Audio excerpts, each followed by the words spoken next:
Hey, hey, hey. Hi. Hi, Judy. How are you? Good. I'm using my phone. I was trying to use my laptop. What happened? Then, of course, life happened. Technical difficulties. I said, how Oh, appropriate. Good timing. good timing. But anyway, here we are. Yes, yes. How have you been? Good. Is my phone? I think my phone is serving the same purpose.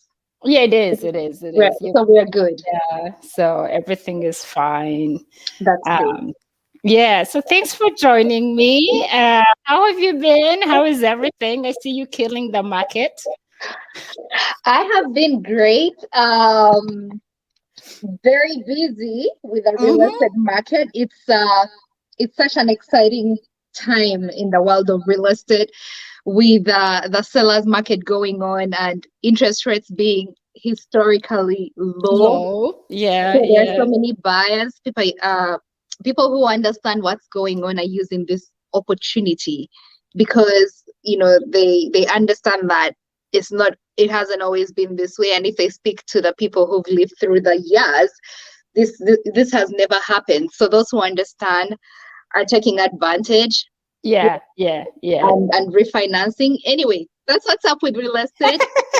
People are selling and have been lucky to help very many Yeah, people yeah, yeah. You've been through this doing an process. amazing job. So, Yeah, anyways, for thank any of you you. guys who've just joined us, this is Diane Basemera, and she's a real estate agent, as you could see on her title down there. And so many people always ask me, like on these shows, and they're like, Brenda, so what does it take, to be a real estate? I mean, to buy a house? And I'm like, you know what?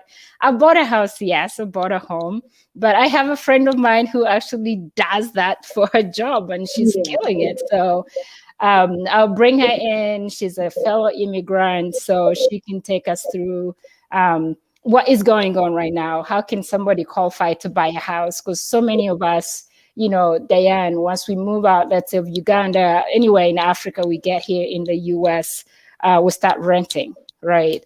Most of us just start by renting, and people are like scared to buy homes, and you find like you're in 10 years renting, 20 years renting. You're like, what's happening here?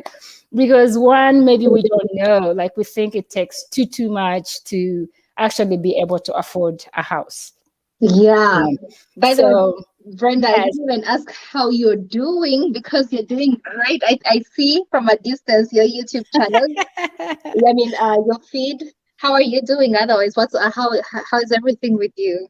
Everything is fine. Work, YouTube, family. So Yeah. everything is fine. Honestly, it's life. It's moving. Mm. So I can't complain.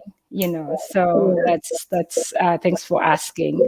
I wanted to just go in here. We have people who have joined us. We have people Hey. watching. Yeah, so we're already live.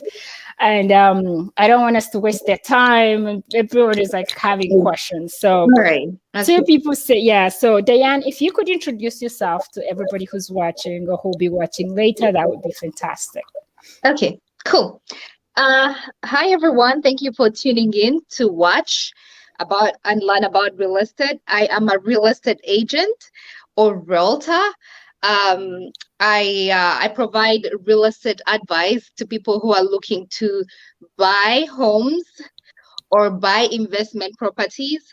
I also provide advice helping people sell their homes and prepare the home up to that moment and bring in the highest foot traffic.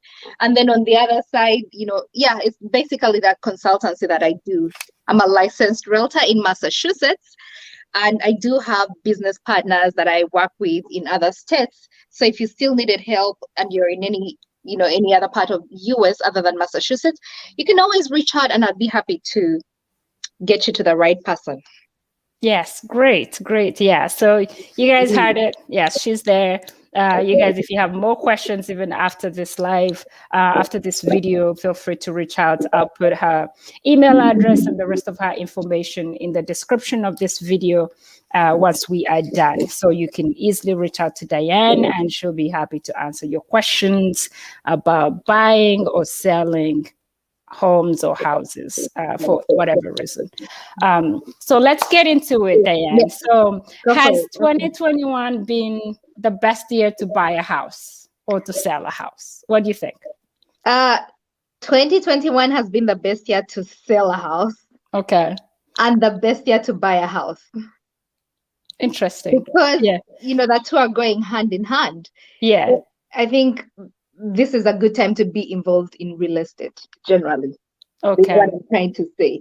Because the sellers, they put their homes on the market, and once priced correctly, we're having a big bear pull because of low interest rates. Um, so, I mean, I just recently sold a home over 150,000 over asking in Newton, my town. I sold 27 Whitney Road. Imagine we priced it at 1.2 million, 1.299, went at 1.450. So anybody who's been really toying with the idea of should I sell, this is the best time. Okay. So, but now, okay. So, oh my gosh, that's ridiculous. Yeah. I Yes. mean, I've seen it happen in like my area, but I'm Mhm. thinking, okay, so this is like the best time to sell, but where are you able to buy? Yes, it's also the best time to buy because you're getting very low interest rates. Yes. Hmm. And then let me even detail it in a little more. Yes. What are you buying? Are you buying a multifamily investment property? Are Hmm. you buying a condo? Are you buying a single family? Hmm. The two are behaving differently. Like, for example, I just sold a condo that was how much did we went under asking price. We actually two condos. We are going 10,000 below asking price. These are townhouses. So imagine getting, your asking price lower and you're still getting low interest rates. It's such a good time to buy. When it comes to single family homes, which many Hmm. people like, with their backyard and the usual traditional home, there is a bidding war, but you have to be very strategic. Yeah. um, you have to do, as a real estate agent, that's where I come in and provide this strategy for buyers. You know, we don't have to overpay. Yes, you may Okay. pay a little more, but you don't have to overpay. There are other ways of navigating this process and being able to, pay reasonably. So it's really a good time. Okay. Mhm. Okay, Yeah. cool.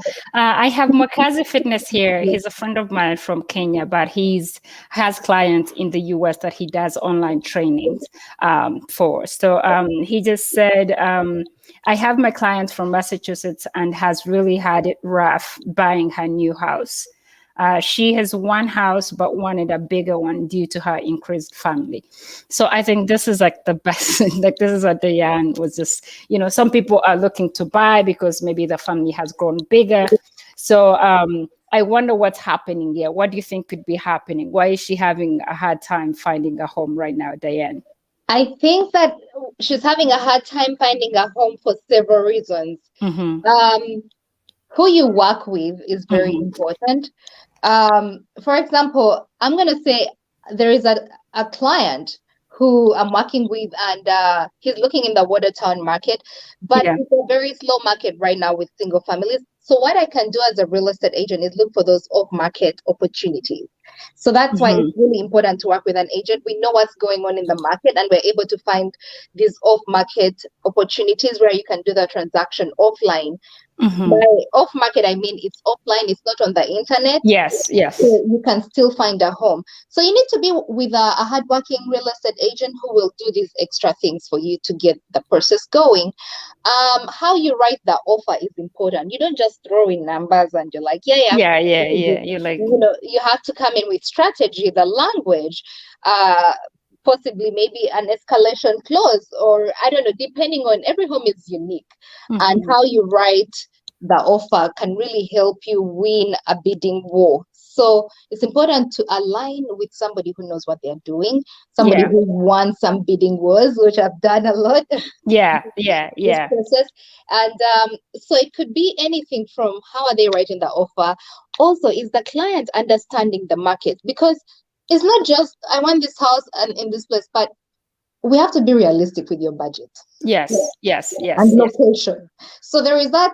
buyer education that needs to be done, where you show the market that the plan, the data, and say, listen, in the last 6 months, homes in this budget that you want, haven't really been showing up. Maybe we should be looking at another town. If you want a backyard, or if you want 5 bedrooms instead of 3, let's move a little bit out there, or let's, Yeah, so stay. Yeah. So mhm. it's that advice. So in other words, somebody needs. So would you say for sure one needs to have a realtor? Is it safe? 100%. It's a mistake to go into a transaction without a realtor. Brenda, you bought Yeah. you bought a home. I don't know if you saw the value in your real estate Yes. agent. Like so many things I could not understand as like, why is this written this way? So most of the Yeah. stuff really our realtor had to do all the work. She's like, no, don't worry about this. Oh, this means this. So it took like extra time, like for her to explain to us what this meant and even bargain on our behalf to be Exactly. like, no, I don't think my clients should be paying for this. Like Yeah. inspection, or we can meet halfway, things like that. Yeah. Yeah. So but yeah. As real estate agents, first of all, we negotiate for you deals. You don't have to carry the whole burden, and we can negotiate with a seller, get your deals going, negotiate down the price. Point out things that you may have underestimated. Like if something comes out of inspection, you may think that, oh, I'll take care of that. No, we can actually ask the seller to take care of it. You don't have to spend all this much. So a real estate agent is also providing you with town data. This is like the biggest investment you're ever going to make in your life. So you always want to have that data. You always want to know, this town that I'm buying in, how has it been performing in the last 5 years? Yeah. What is the school district like? Yes. Now you're answering one of my questions, actually. Yeah. What are the things that people need to first consider before even deciding to look for a house in an area? So you just mentioned like school district, especially if you're having kids. Yes, you want a school district, which is great if you're not thinking of like putting your kids in public schools. So, I mean, in private schools. So you at least want like the public schools to be really good. Yep, absolutely. And I always tell people, I always have this consultation of, I want to understand your lifestyle. Do you work from home? Do you work do you work an hour away? Do you really need to be driving a whole hour away every day? Type of thing. Do you have children? How old are they? Children, like in Massachusetts, if you have a household with a child below 6 years, then you have to test for lead, because there is lead poisoning. So I really get to know my clients, and sometimes they become my friends, because I have to understand your lifestyle, your home setting, in order to be able to help you. And so those are the most important things. You have to ask yourself, what's my lifestyle? First of all, do you have the money? Let's start from the financial aspect. Yeah. I was gonna go there, like, but I just like wanted like, yes, do you have the money? How much money do you have? How much do you have? How much do you have? So how much on average should a person have? Let's say we're just gonna do an estimate of this is Brenda. I'm looking for a house in the price range of 500,000. Costing 500,000 US dollars. So how much is ideal for a person to have, and how much down payment do you need to have, and stuff like that? Yeah. So first of all, because when you come to me, you want that 500,000 house. I need to see that you are able to afford it through a pre-approval. That's the first thing. Yeah. A pre-approval is a letter coming from the mortgage lender saying that I'm able to lend Brenda 500,000. Okay, so you need a pre-approval letter. Yes. Is the very first thing to take away the financial concern and to give us a compass direction. Yeah. So you have that pre-approval, you have 500,000. How much do you want to put down?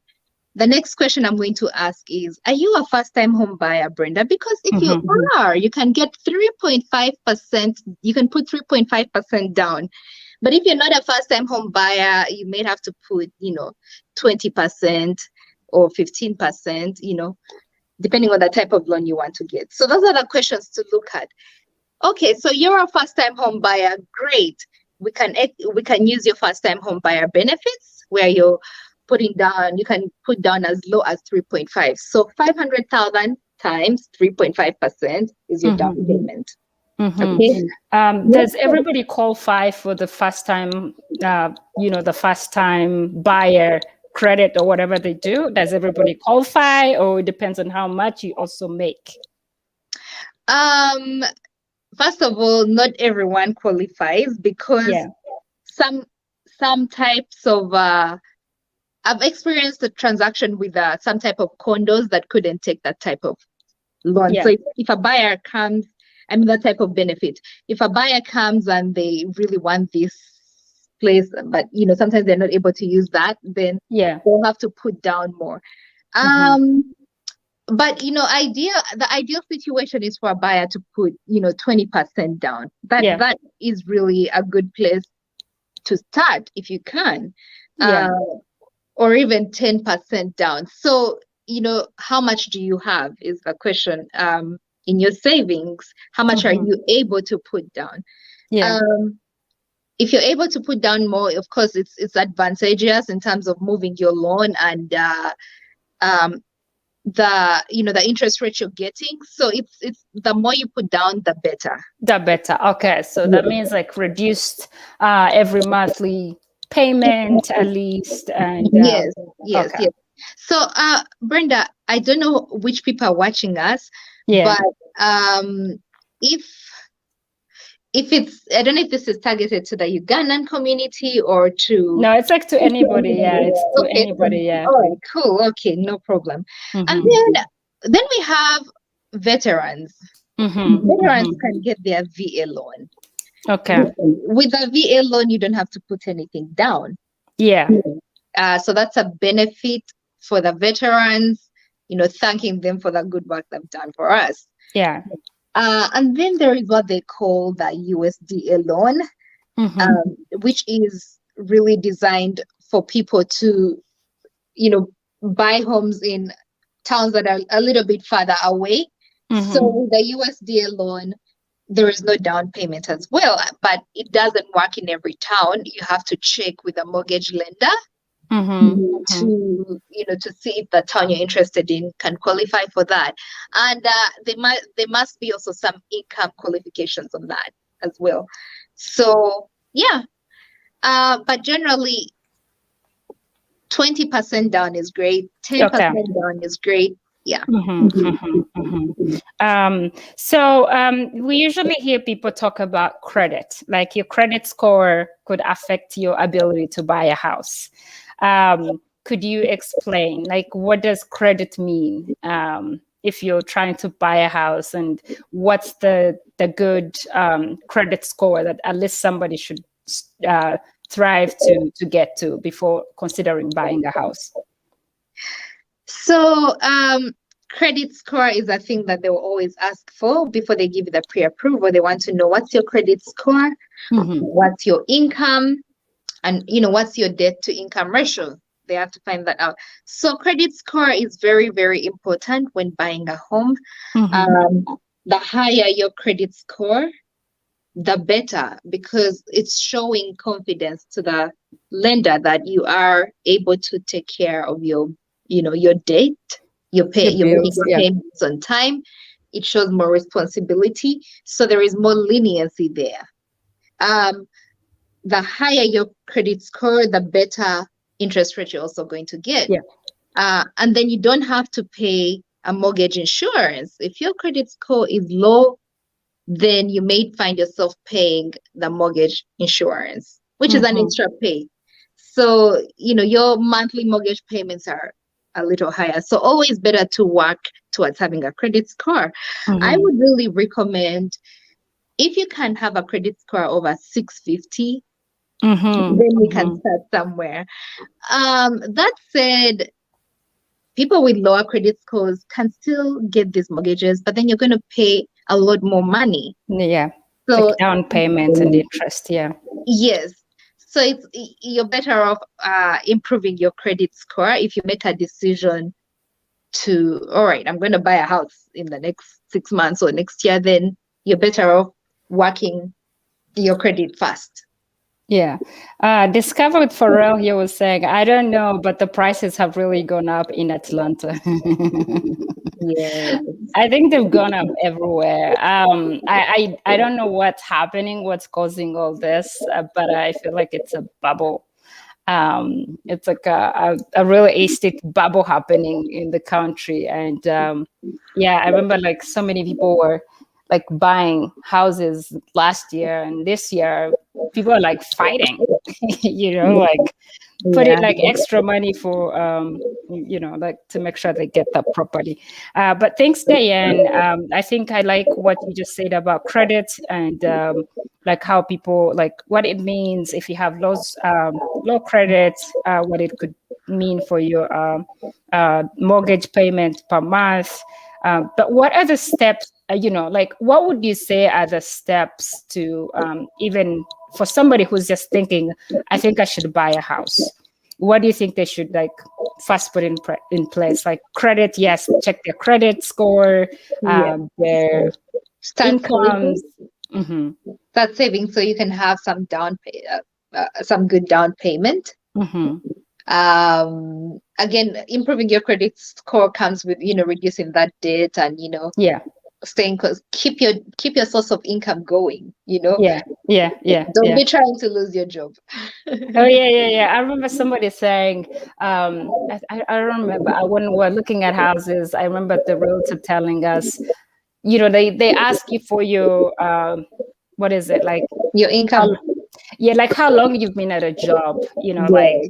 so. And she said, if you've been like switching jobs, like this year you're here, next year you're at a different place, it could affect your. Most banks might be like, I'm not sure I trust this person, Yeah. because which means like every 2 years they might be out of job or just looking for another kind of job. So Yes. Yeah.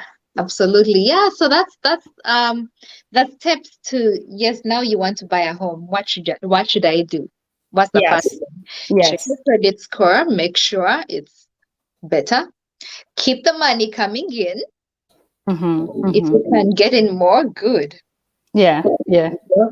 And therefore, if more income is coming in, you're saving more. Mm-hmm, Okay, mm-hmm. make smart decisions. Don't go purchasing things that you don't even need right now because you have the goal. The goal is to buy a home. Buy a home. Yeah, yeah. Cut down Um, on your expenses. Mm-hmm. yeah, it's also an important time to speak to a real estate agent and a mortgage lender, because Mm-hmm. sometimes you may think that you're not ready, but you're really ready. So it's great to have that conversation with them, with the experts. And if things are looking great, your credit score is in a good place, your income has been coming in consistently and maybe growing, Mm-hmm. then it's time to get a pre-approval. Yeah. Okay. How long? What's the validity of the approval? Let's say you got it this year, like this month. How long is it good for? 6 months. Okay. Yeah. Okay. Okay. Um, so then you have your pre-approval, so you are in a good place. Mm-hmm. And then uh, having that consultation with your real estate agent, which is Mm-hmm. me. Mm-hmm. Yes, which is Diane. Yes, yes, yes. Um, and then we talk about, what are you looking for in a home? What's the square footage? What's your lifestyle? Are you looking for a school district? Are you looking for a single family, a multi-family, an investment property? Is this your first home? Is this your second home? Do you need to downsize? Do you need to Yeah. upsize? It's a consultation. And Yes. then from there on, I would set you up with the latest feed on the market of Mm-hmm. homes as they hit on the market. And your job as my client is to stay on. So every morning I tell my clients, wake up and the first thing you should look at is MLS. Yeah, yeah. The listings. Yes. Yeah, look Mm-hmm. at the listings in the morning, because if we find that one listing when there are not enough houses, you stop everything, we run to the house, write an offer, and just move, move, move. Yeah. We have Yeah. to always be ready. So anyway, MLS feeds, and then through the process, I'm educating my clients on what's going on. Why aren't we seeing the house yet? Yeah. Or why do we have so many? I don't know. Just studying the market. What's the average sales price? You need to know the average sales price.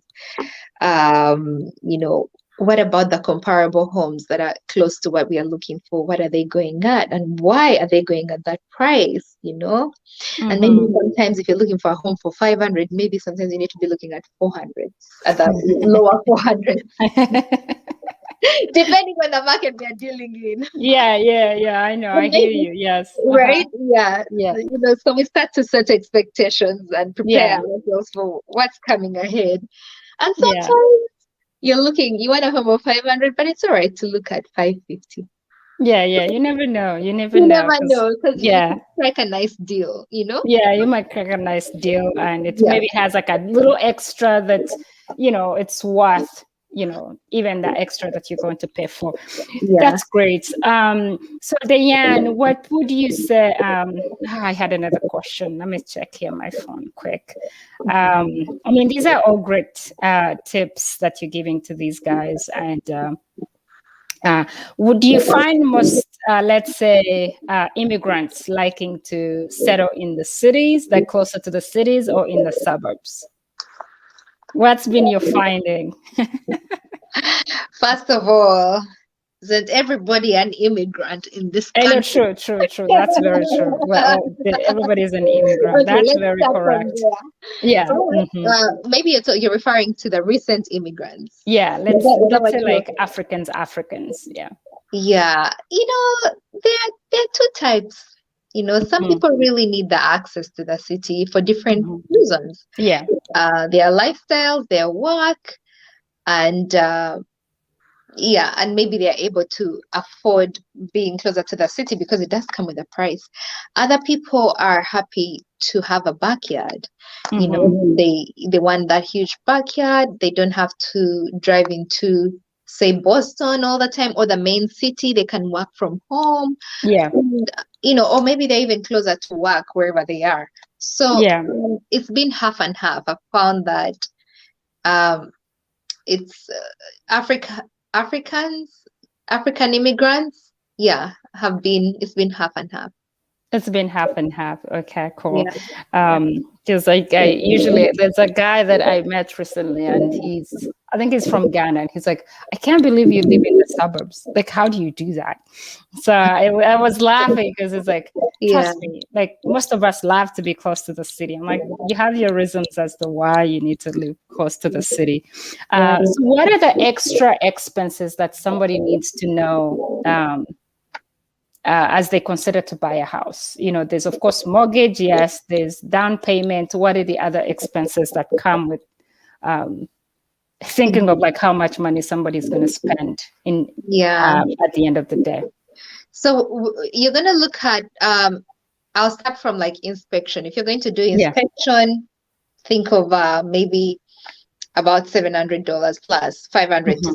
$700 plus. Hmm. Then you have to hire an attorney in the process. In Massachusetts, to complete the process, an attorney has to be involved. So again, attorney fees could be anywhere from maybe 600 plus. Wow. Okay. Then you have the closing costs. Yeah.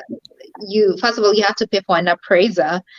Um, an appraiser comes in. An appraiser is sent by the mortgage lenders to inspect the home Hmm. and assess Hmm. the value of the home.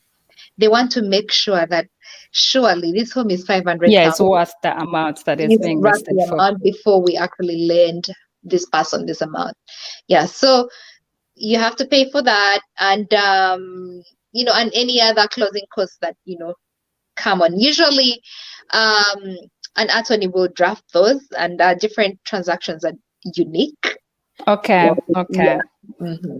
So one needs an attorney, and then okay. So roughly you would say like all the other fees could go like up to 10,000 Yeah, I or think that maybe. I've seen even up to 6,000. Okay. Okay. Okay. Yeah, it depends on, yeah, I've seen 6,000 plus. 6,000 plus. Okay, yeah. So that's Yeah. saying at least maybe 10,000 to just be safe. Yeah, it's nice Um, to have 10,000 because, there could be different things coming up along the way. Yeah. yeah. Now, who pays the realtor? Is it the buyer or is it the seller? So traditionally, and in Hmm. most markets, the Hmm. seller's side pays the seller's agent, Okay. who splits with the buyer's agent. Oh, I see. I see. Okay. So if you have a buyer's agent, you're not paying your buyer's agent. Your buyer's agent is going to be paid from the seller's side. From the seller's side. Okay. Yeah, Okay. and if you're the seller, expect to pay your Of agent course. Hmm. so that they can pay the other person also. Yeah, yeah, yeah, yeah. Everybody has to get paid. Now, there Um, is also sometimes there are unique situations where in a transaction, only the buyer is being represented. oh, But yes, yes, yeah, yes, yeah. Is that like where it's the owner selling the property? sometimes it is the owner selling the property and they're not Yeah. represented, or it's a trust, or if Okay. it's a trust and attorney, that whole thing. Hmm. Hmm. So, Hmm.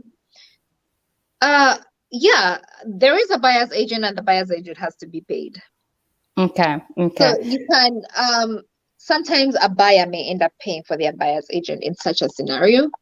Other Okay. times, the agent's money can be negotiated and asked for from the seller. So a lot of real estate is negotiation, and that's the biggest value we bring to one of the biggest values we bring to this process. We're able to negotiate good Yeah. deals for you. Yeah. Yeah. Okay. That makes sense. I mean, everybody has to be paid somewhere, so Yeah. someone has to pay them. Yeah. Oh yeah, so that's good. Let's see. So we just, what else did I want to ask you that I hear people ask a lot? We talked about credit. Oh yeah. So would you advise, are there situations where you find, let's say, husband and wife, the wife has maybe bad credit or doesn't even have credit at all? Should they still have both their names appear on the title, for example? Okay. So that's let me answer this way. I mean, sometimes one person's income is going to be used in the process. Mm-hmm, mm-hmm, mm-hmm. They have the better credit score, better income. The other one has no credit, like you said. Yeah. And so up to the end, I have been in scenarios where somebody introduced their partner at the end and their finances were not used, but they Okay. both came in at the end. I've been in scenarios where it's just one person on the deed, Yeah. the Yeah. title. So, yeah.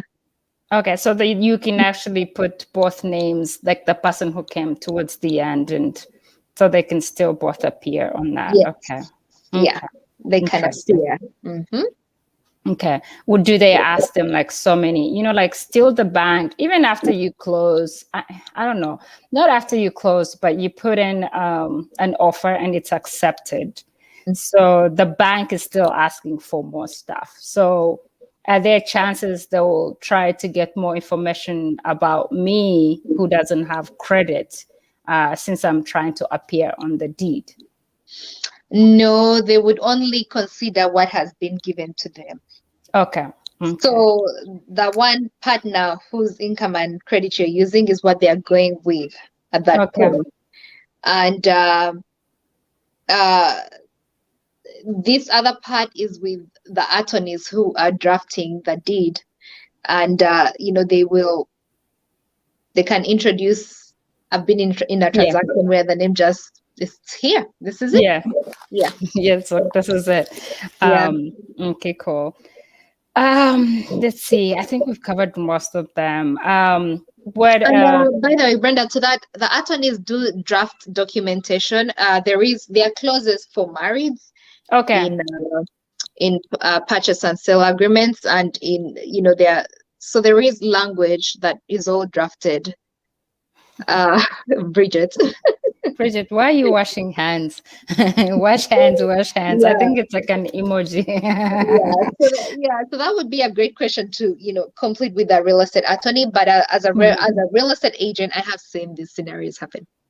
Okay, okay. I mean, yeah, it's bound to happen somewhere.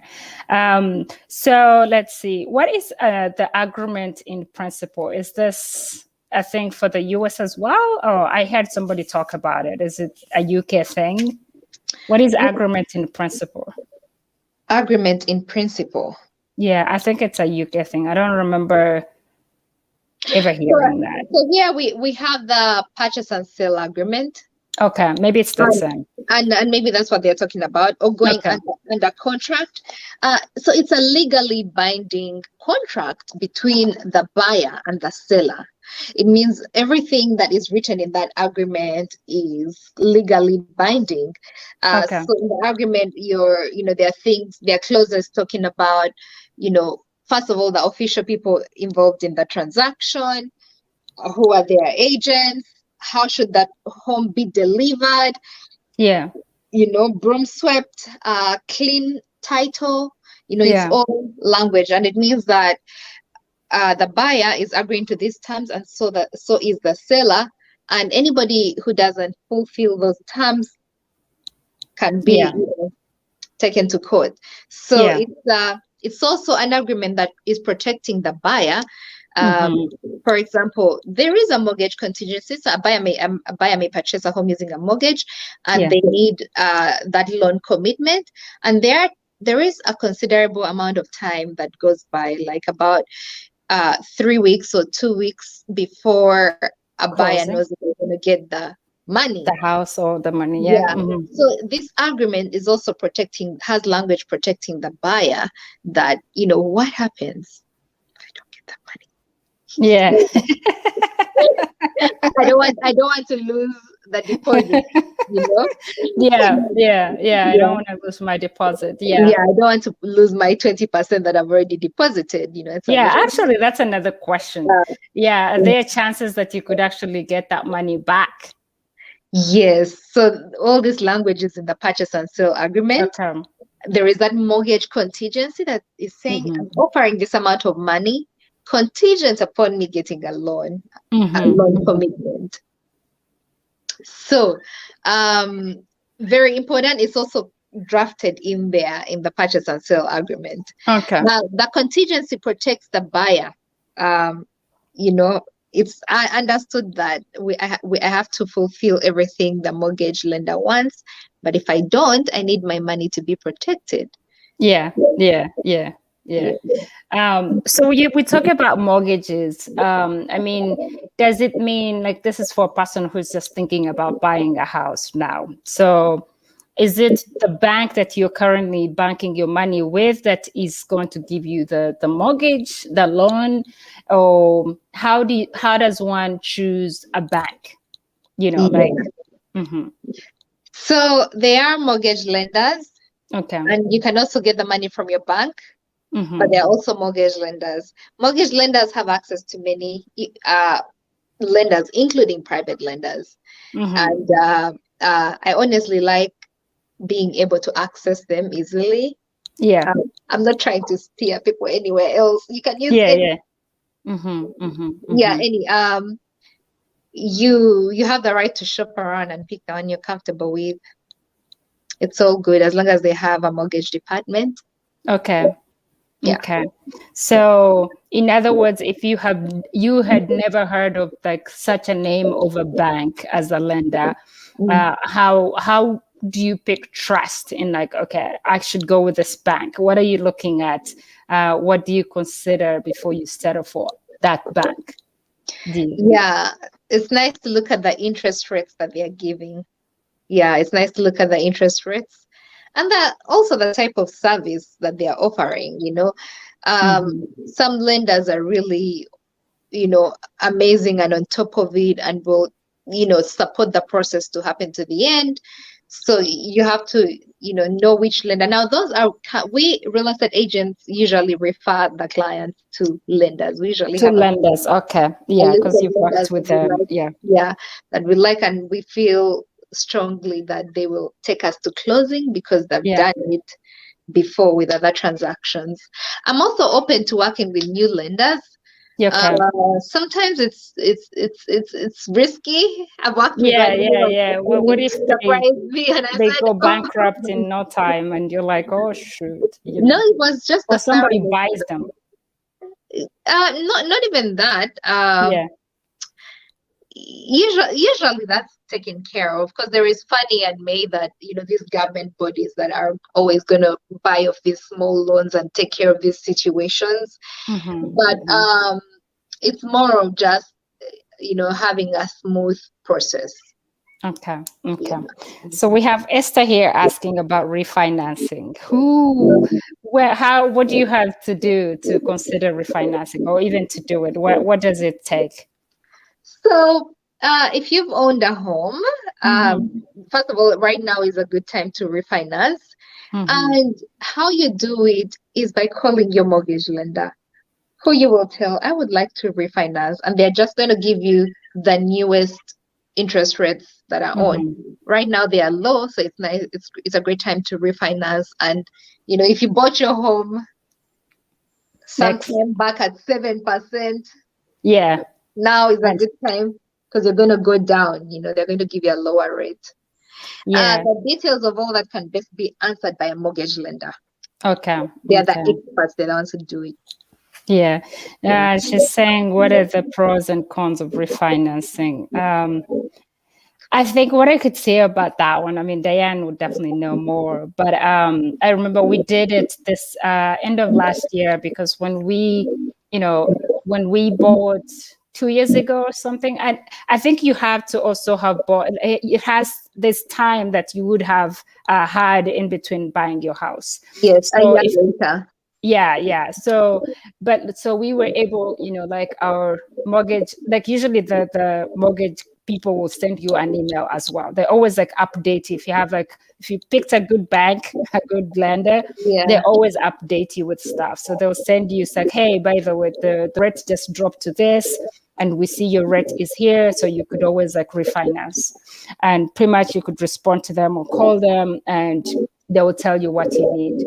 But pretty much because we went through it, Esther, we had to like file again, like all the stuff, like all the paperwork. I mean, it's not as bad, but they send the person out to come to you because it was COVID time, but at least we spent like maybe 30 minutes.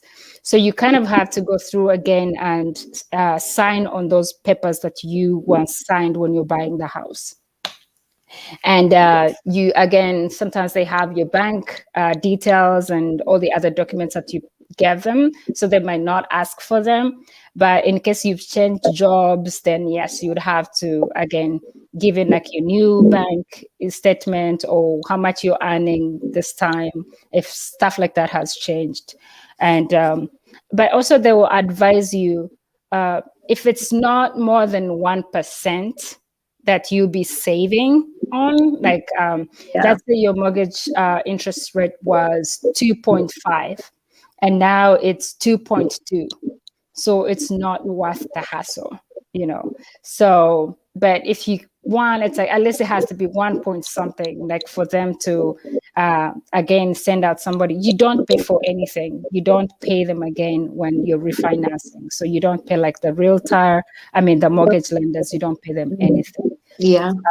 Yeah, so it's not a bad thing. If you're saving $1,000 a month, I would say go That's for it. amazing, right? Yeah, if you do the math and you're saving 500, $1,000 a month, that goes a long way.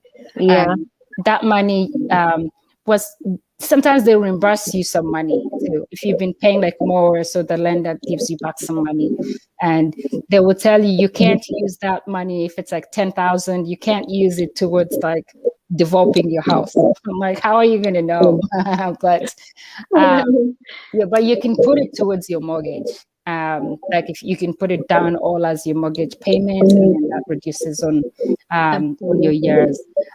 Do you advise people to, let's say they have more money, Diane, like down the road they have more cash coming in, for them to increase their mortgage payment?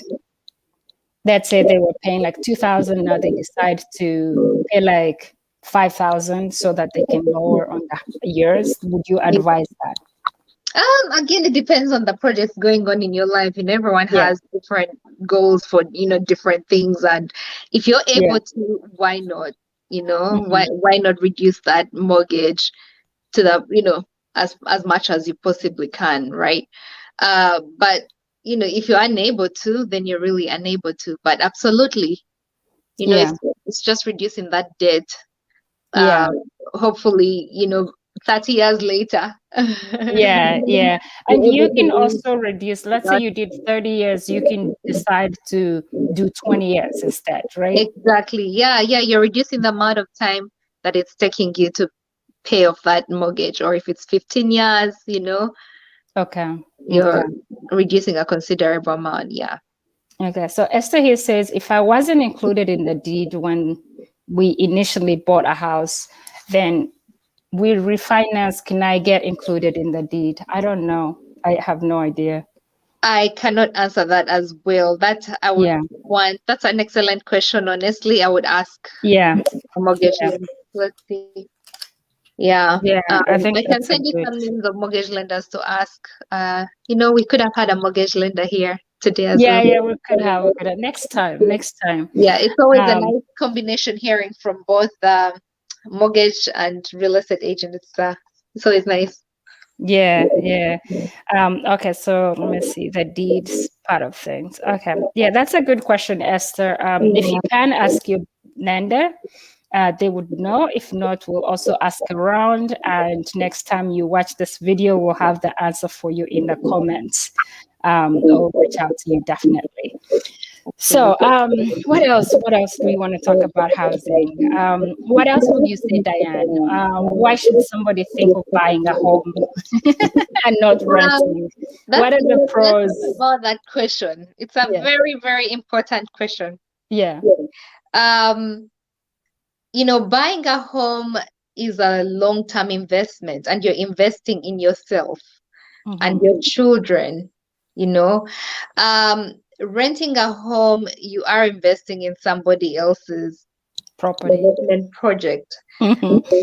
And again, people rent for different reasons. We Right. cannot, I don't want to make it sound all, you know, but if you really can buy a home, good.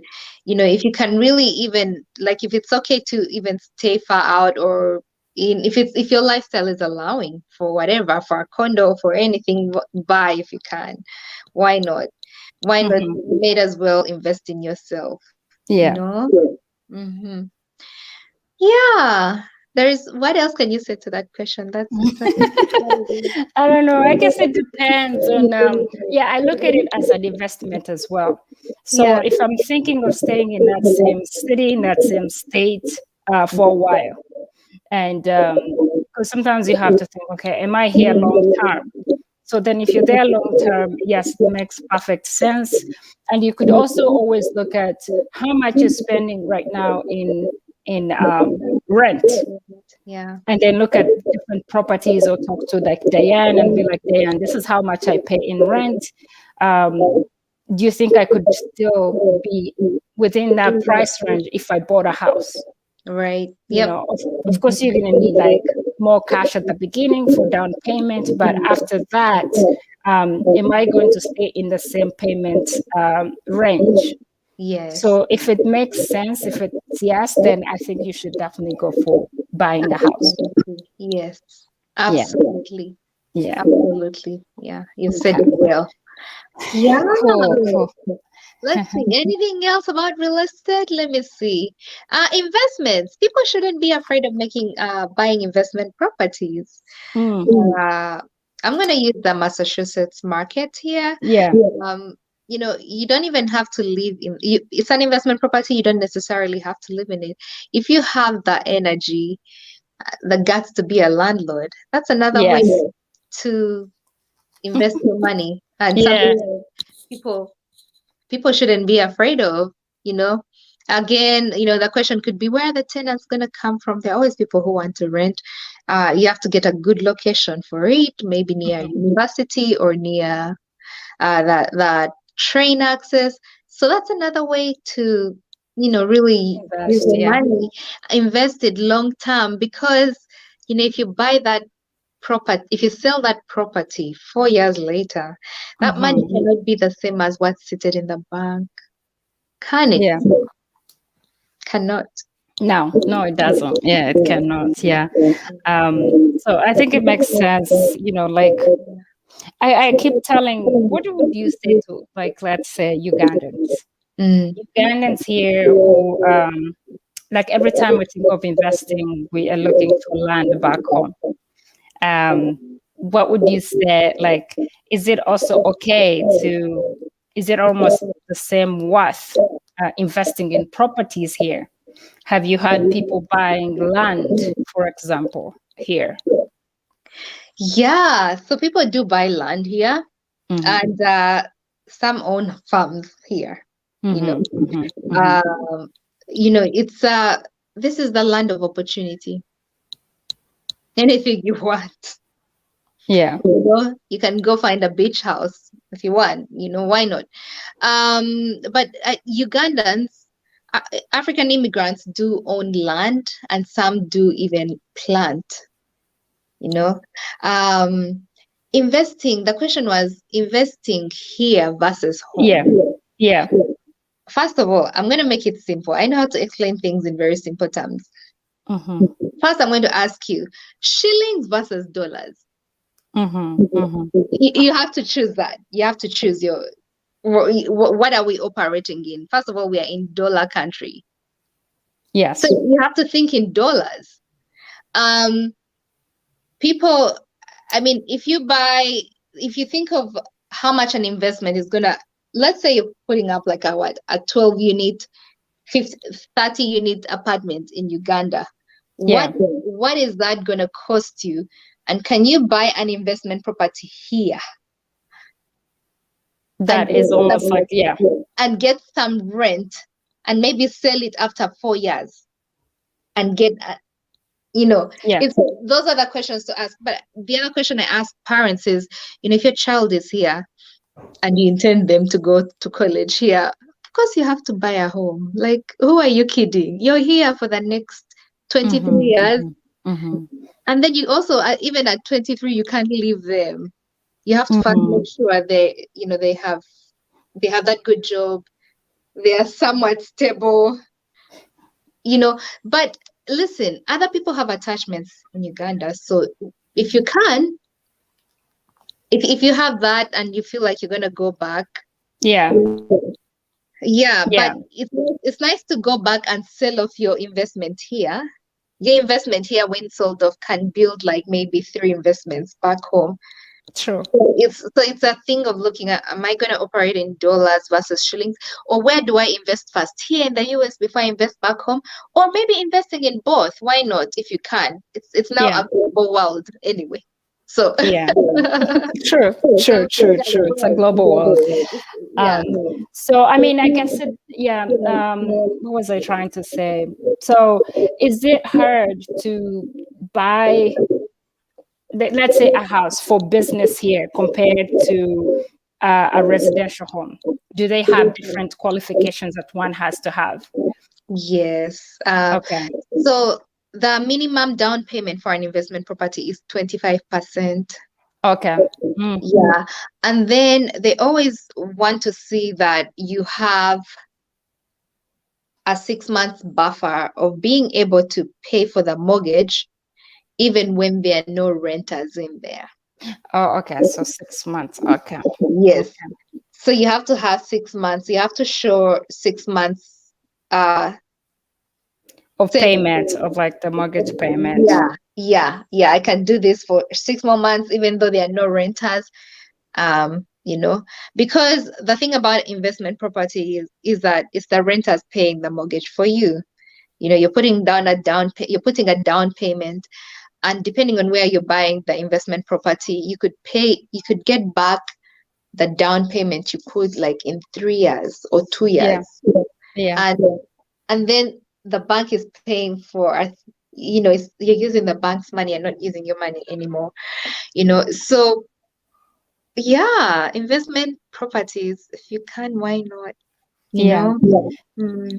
Now, do you find that is it hard for undocumented people in the US to buy properties, to buy a home? Yeah. By the way, I've just remembered something on the investment properties. Yeah. You have to be careful also where you're investing. I think I talked Yeah. about location. Location, I don't know if I did. Location is very important. And Mm-hmm. you also have to look at the net operating income. You're not going to just buy Yeah. for the building, but like after buying it, I have tenants. How am I going to manage this building? What happens when they call me because something has broken down? Mm-hmm. We have to, so we, as real estate agents, we sit down with uh, investors and this down for them, and present a nice calculator that can help you see if this is a good investment. Sometimes investments may look good on the surface, but Yeah. really they're not. So that's Mm-hmm. important. But let's go back to that other question. Sorry, I just remember that point and I wanted to. Yeah. Yeah. Yeah. Yeah.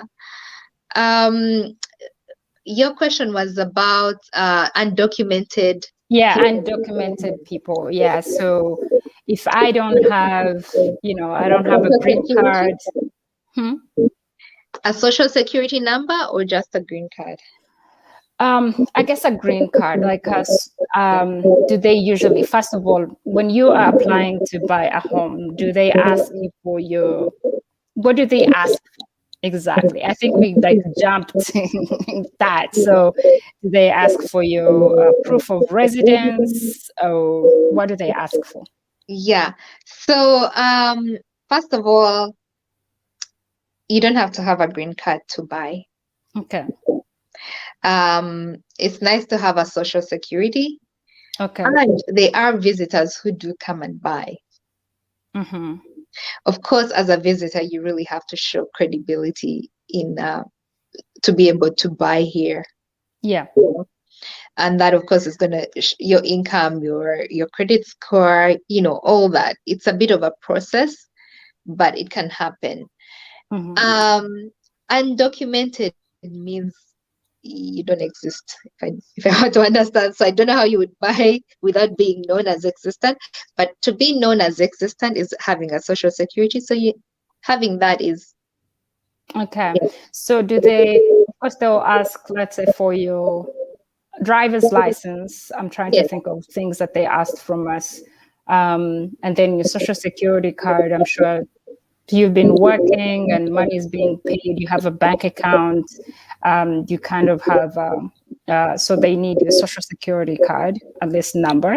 yeah. Um, When you're applying for a mortgage, before you mhm. get a pre-approval, they're asking for all that information. Yeah.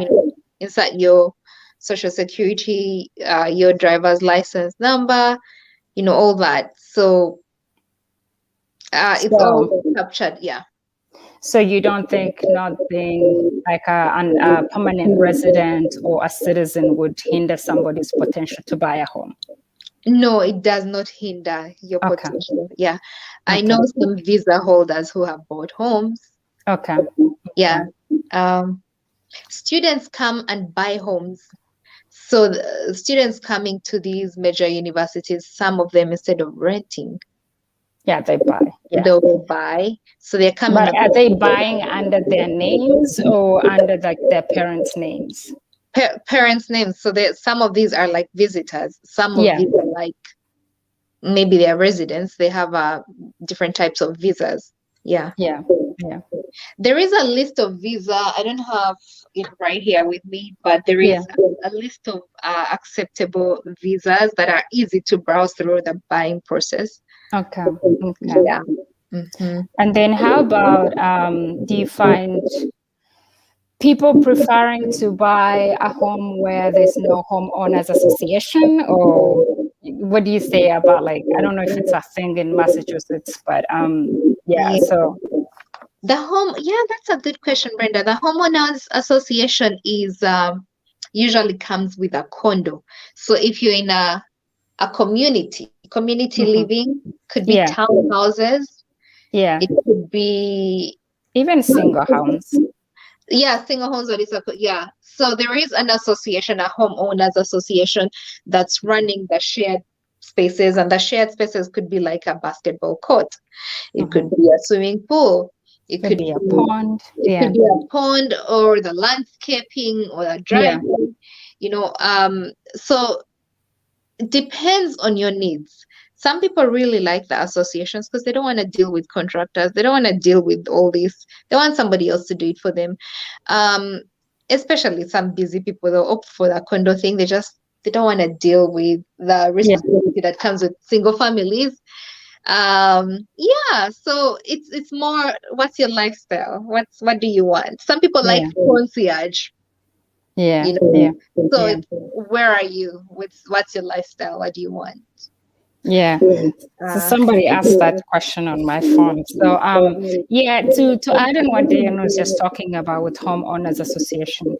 Yeah, so what homeowners association, sometimes you find they put rules on, like you can't, let's say, I mean, where I am, we're in a homeowners association community. So and it's family homes, you have your own yard, you have everything, but there are things that they will say. So you have to first read their rules, and if you're okay with them, because there's some. If you're, let's say, you're in townhouses like where I lived before, you cannot change that's it, the structures. You can't just wake up and say, I want different looking windows, or I want a different color of the door. So you have to read the rules first and know that, are you going to be okay with this before you actually decide to buy that house or to rent that house. They will do rules like you can't have Christmas lights outside after a specific amount of time. Like they'll say 2 weeks or 3 weeks after Christmas, everybody has to take down, the lights, the Christmas lights or decorations. But what the association also does on the other side of things, you find like they have people who come and plow your snow for you. So that, like the driveway, they might not do like your driveway, but they will do like the main roads, like the road leading out of your complex. And then trash taking, like things like that, so you don't have to deal with a trash company. So they make sure the companies come take your trash and all that stuff. And then like the security of the area as well. If you have like ponds in our development, so they make sure like the ponds are taken care of, the fountains are working, things like that. So there are pluses, and then there are also like minuses. But you have, as a homeowner or a renter, you have to think of what actually is that you like, read the rules, and decide if this is what you actually want to do. But and then the as fee. You have to yeah, look at and the the fee, yeah. So the fee. Yeah. fee is usually per year. Let me see, Rachel, you're the one who asked me this. If So the fee, they will also break down the fee for you. Yeah. So usually in a year payment or half a year payment, it's not that crazy. Like I know our housing association fee is like 200 something dollars. Yeah. So if you think of like, if you weigh in of what things that they actually do for you, um, minus if you had to do it yourself, time, money, dealing with stuff like that. So you make your own judgment there. It's such a convenient lifestyle for Yeah, people who yeah. love the condo, the Mhm. condo association thing. Yeah, it is. Yeah, Yeah, community living association. Yeah, absolutely. Yeah. yeah, yeah. So, but anyway, so the Yan, would The other you thing, recommend? Huh? the other What thing, is it? you always need to look at what's in the reserves of the condo. Yeah, Of the yeah. condo association. There is usually a budget. They draw up a yearly budget. This is what we're working on this year and this year and this year. And Mm-hmm. Mm-hmm. you have to always check and see if there is a special assessment. You know, a special Yeah, assessment is when a condo, an association requires extra money to work on a project that is not in the reserves. It could be, I'm just going to give an example different from how you live, Brenda. yeah. But if it's a condo building that requires a new roof, Yeah. Everybody who is part of the association will have to do that. Or if or maybe the pool something has happened to the pool and it's a really huge project, or maybe they're going to install more pools in the area. Yeah. Yeah. So those big things, it means as a new homeowner, it means you're sometimes going to inherit the share of the seller who That's is, right. Yeah. yeah. But a real estate agent will help you negotiate that the seller takes care of that, depending on the situation that's going on. Yeah. Sometimes it's split, sometimes it's back to the seller, sometimes, yeah, it's the buyer who inherits it. Okay, cool. So would you advise everybody who's maybe making an investment in buying a home to actually have a lawyer? Yes, you have to have a lawyer. I mean, why wouldn't you have a lawyer? I don't know. Why? I don't have a lawyer, Diane. I don't have a lawyer. So you did you buy your house without a lawyer? Yeah, we did. We didn't have a You lawyer. did? Yeah, In yeah, Pennsylvania, you can buy without a lawyer. yeah. It wasn't a requirement, so we didn't have a lawyer at all. Okay. Well, you want to have a lawyer. First of all, Hmm. to check the title of the house. Who checked the title? Was it a clean title? Who checked? Yes, yes. Who I did think it's that? usually I think who did it was the mortgage, the lenders, the Okay. bank. Yeah, Okay. So the attorney of the with the mortgage team. Okay. with the mortgage. Yeah. Mhm. Yeah. I mean, attorneys do help with some negotiations are really tough and require Mhm. attorneys. I've been in some tough ones and you're like, ah. Yeah, yeah, yeah. Um, so you always want the language in the contract to protect you, and the best person for that is an attorney, because that's what they do every day. They look at contracts again and again and again, and they have to Mhm. sometimes go to litigation for these issues. They've seen them over and over again. So why not be protected at all times? Because this is one of the biggest investments you're making in your life. Yeah, You want yeah. to do it right. It's not like Yeah, you're you going out true, to true, true. I think buy. people just like shy if it's not a requirement, some people shy away from like the costs that come with like lawyers. So when you're thinking of buying a home, all you're looking at is like money. Like I know money is just going to be coming out of my pockets left and right. And so it's like those things that worry Yeah. people who are thinking to buy. Lawyers also draft language that Hmm. protects your money, that protects you in the process, you know. Hmm. So it's nice to have an attorney Okay. who's Okay. protecting the process. So, but And for MA, it's a requirement. it is a requirement. It is a Okay, so which requirement. means some states other than MA, Yeah. you're required to have an attorney. Okay. Yes. Yeah. You're really required to. And in so many, in fact, in all of my transactions, I have seen the importance of an attorney. I have Hmm. really seen the importance of an attorney, and I appreciate it. And I'm like, it's good Yeah, that we have an attorney on yeah, board. yeah. Yeah. And the seller pays, I know the buyer pays the attorney. The buyer has to pay their attorney, and so does the seller. Okay, okay. So it's like a shared cost kind of thing. Yeah. Okay, good to know. Good to know. Good to know, Diane.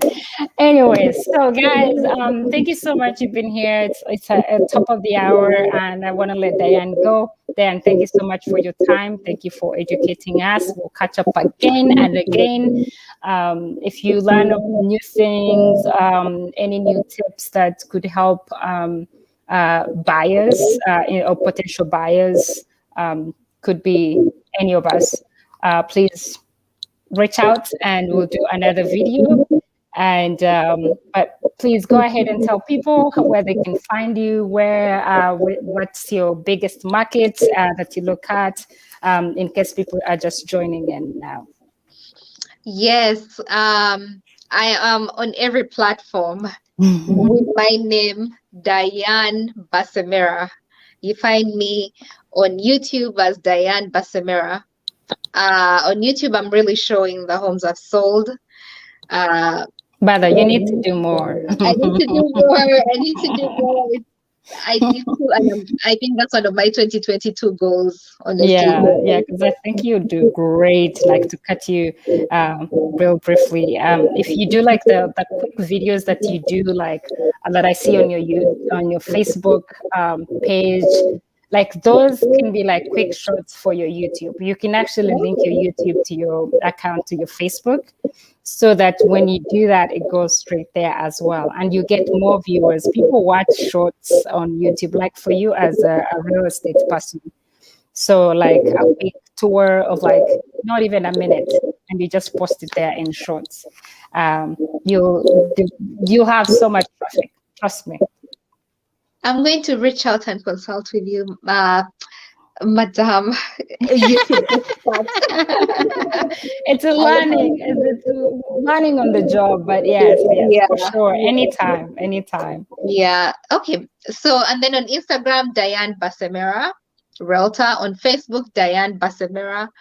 I have my website. It's www.dianebasemera.com. My website has a blog.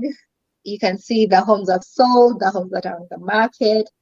Um, then I have a newsletter. If you reach out, if you send me an email, I always send out, tips through my newsletter. You don't even have to be like in Massachusetts, so just knowing how to take care of your home and maybe understanding what's the latest in the real estate market. My area, I am licensed to sell in Massachusetts.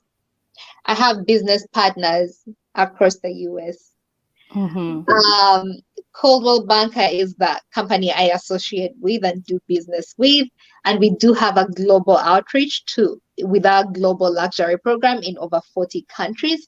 So if you're still thinking of selling your home in China, uh, Dubai, reach out.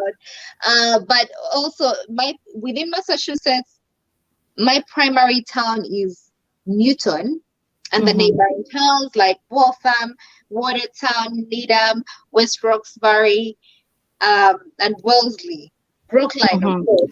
Yeah, Mm-hmm. I will have buyers who want to drive out 1 hour away. I've sold like in Walpole, in Natick, in Rehoboth. There is a town called Rehoboth, Brenda. Rehoboth. I Beautiful think I've farms, seen it as I'm driving through Massachusetts at some point. beautiful farms, Hmm? good Mm, stuff. The good stuff. You're just good talking stuff. about whatever is going on. Nice, Good nice. Do they have stuff. greenhouses like for winter time? Yes, I did see some greenhouses. Okay, So cool. I do adventure out with my buyers. I'm always happy for a good adventure. Yeah, yeah, yeah. That's fun. That's fun. Yeah. That's fun. And then of course I help people sell on the other side of the coin. I do help people sell, and I that's also an exciting, way of Mm-hmm. doing my business, because it's managing this project and breathing life into our house and selling it and just helping the seller go through that process. It's fun. That's awesome. That's awesome. Well, Diane, thank you so much. And I'll put all Diane's information in the description of this video, guys. I'll also put like all her links to her newsletter part of things, and also her like her Instagram, her Facebook, her YouTube channels as well, links as well. So, but please reach out to her if you're thinking of buying a house or selling a house, and it doesn't have to be just in Massachusetts, even Pennsylvania. You can definitely reach out to Diane, and she'll have connections for you. So, otherwise, sister to sister, thanks for joining us. I Brenda, thank know. you for having me. You're doing amazing. Keep it up. You're Thank you so much welcome. for Thanks, doing this Diane. platform. Yeah. Yeah. All right, guys. Take care, Diane. Stay Take care. blessed, because Bye. we'll keep in touch. Again, thank you, everybody, for staying here with us and watching this. Good. Thanks. Bye. Bye, Diane.